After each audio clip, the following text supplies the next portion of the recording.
Para Samuel, un niño de 10 años con los ojos más grandes que su hambre, el viejo piano en el sótano de la escuela era un universo entero.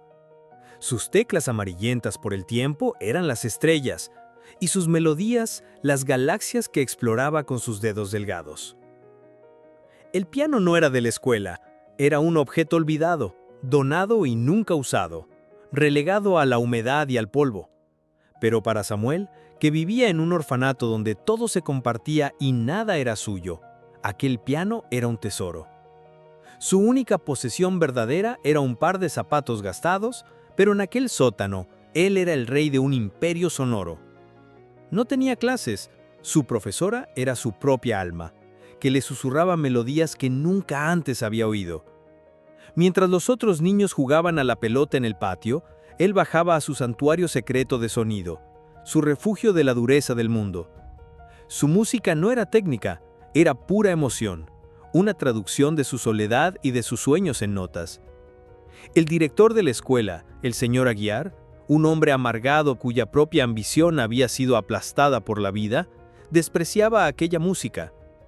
Huía los sonidos que venían del sótano no como arte, sino como el ruido de la desobediencia, un recordatorio del desorden. Para él, un niño pobre no tenía derecho a soñar con la belleza. Su lugar estaba en la conformidad y en el silencio. El director no veía un genio floreciendo en la oscuridad, veía solo un desafío a su autoridad mezquina y frágil. La alegría pura que la música de Samuel transmitía era un insulto personal a su propia infelicidad. Y en su corazón, una idea cruel comenzó a tomar forma, alimentada por la envidia de una alegría que él ya no podía sentir. Decidió que, si no podía tener belleza en su vida, aplastaría la belleza en la vida de los demás. El enfrentamiento ocurrió en una tarde fría de otoño, cuando la luz del sol apenas penetraba las sucias ventanas del sótano. El señor Aguiar bajó las escaleras, sus pasos pesados resonando como una sentencia, deliberadamente lentos para aumentar el terror. Encontró a Samuel al piano, con los ojos cerrados, completamente perdido en una melodía que él mismo había creado. La música era triste, pero llena de una esperanza obstinada, una pequeña luz brillando en la oscuridad del sótano y de su vida. El director no dijo nada. Su presencia fue un escalofrío que hizo que Samuel dejara de tocar y abriera los ojos, asustado. La sombra del director se proyectaba sobre él, una figura oscura y amenazante que parecía absorber toda la luz de la sala. «¿Qué crees que estás haciendo aquí, muchacho?». La voz del señor Aguiar era fría como el cemento del suelo. Yo solo estaba tocando, señor», tartamudeó Samuel, sus manos temblando sobre las teclas como pájaros asustados. «Esto no es un juguete», dijo el director acercándose. «Esto es propiedad de la escuela, y niños como tú no deben tocar lo que no les pertenece». «Pero nadie lo usa», susurró Samuel en un último y desesperado intento de proteger su mundo. Fue la respuesta equivocada. La furia brilló en los ojos del señor Aguiar. Con una fuerza impactante empujó el piano. El viejo instrumento se volcó con un gemido horrible de madera partiéndose y cuerdas rompiéndose. Un sonido de muerte. Cada nota rota fue un pedazo del corazón de Samuel que se partió junto a él. El director miró el piano destrozado, luego al niño con el corazón roto y dijo: «Ahora nadie lo usará. Aprende cuál es tu lugar». Subió las escaleras, dejando atrás a un niño llorando silenciosamente sobre los escombros de su único sueño.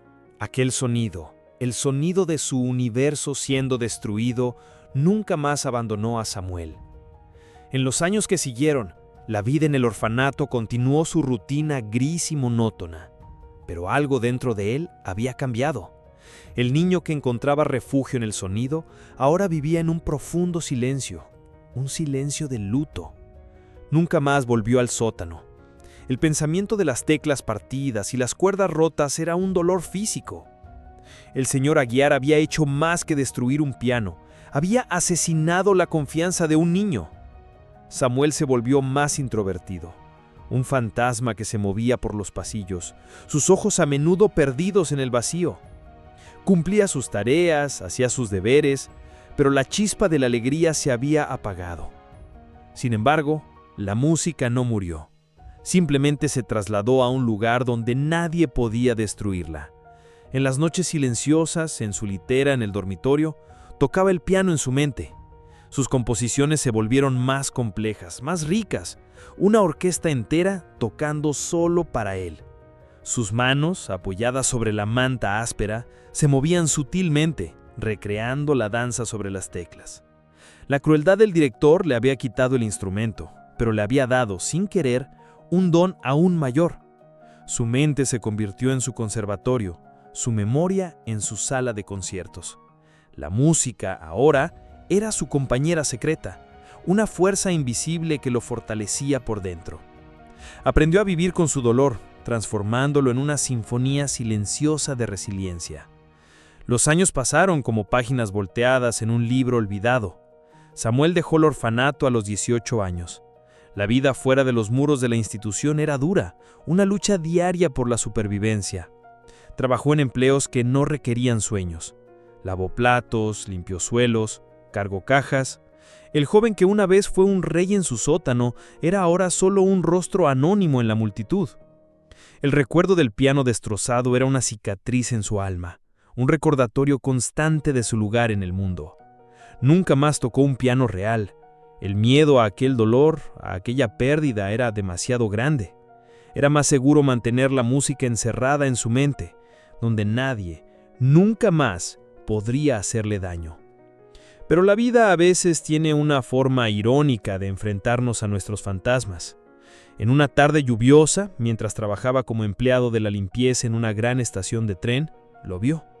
En medio del vestíbulo principal, como parte de una iniciativa de arte público, había un magnífico piano de cola negro. Un pequeño letrero al lado decía: «Tócame, comparte tu música con el mundo». El corazón de Samuel se detuvo. La gente pasaba, indiferente a la invitación, apresurada en sus vidas. Pero para Samuel aquel piano no era un objeto, era un desafío, una aparición, una oportunidad. Sintió el mismo escalofrío de aquel día en el sótano, pero esta vez no era solo miedo. Era la voz de aquel niño de 10 años susurrándole que no dejara que la crueldad de un hombre definiera toda su vida. Durante varios minutos, Samuel se quedó paralizado, escondido detrás de un pilar, librando una batalla dentro de sí. Una parte de él, la parte herida, le gritaba que huyera, que se protegiera de aquel doloroso recuerdo. Veía el reflejo de su uniforme de limpieza en el suelo pulido y se sentía un impostor. ¿Quién era él para atreverse a tocar un instrumento tan hermoso, expuesto para que todos lo vieran? Las palabras del señor Aguiar resonaron en su mente. Aprende cuál es tu lugar. Pero otra voz, más antigua y más fuerte, comenzó a alzarse desde el silencio. Era la voz de la música, la melodía que había guardado en su corazón durante tantos años. Era su único tesoro verdadero, su única herencia, y la había mantenido prisionera. Vio a la gente correr, cada uno en su mundo, y se dio cuenta de que a nadie le importaba a él.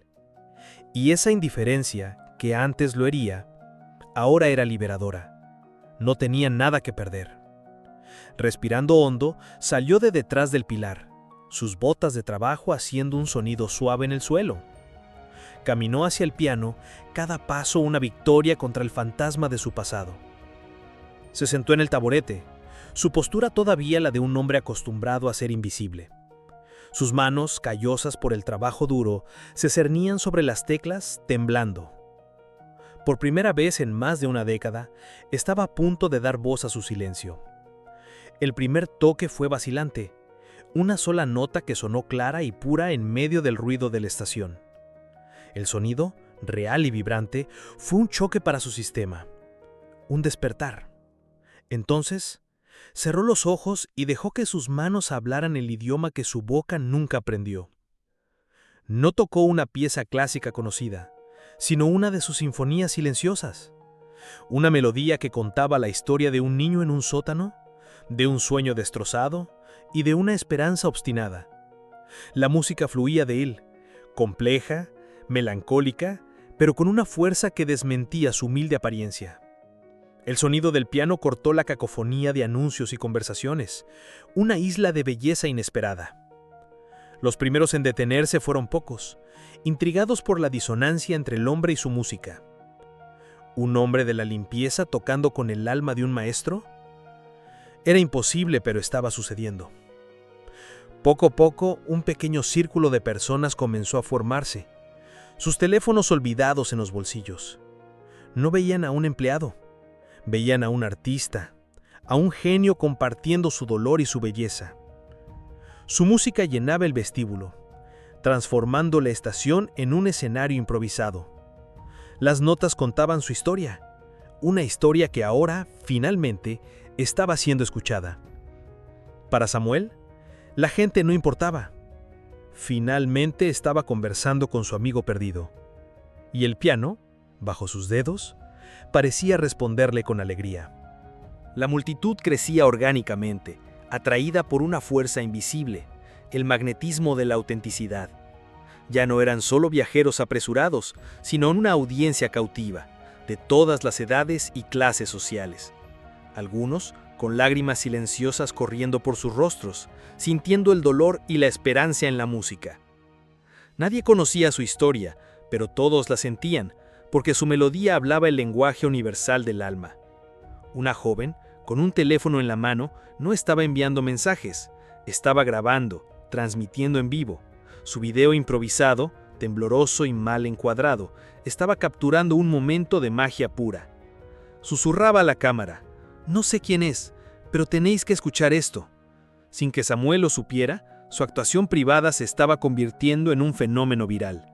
Miles de personas estaban viendo en línea a aquel hombre desconocido, compartiendo su dolor más profundo. La estación de tren se había convertido en una sala de conciertos global, y él era su maestro involuntario.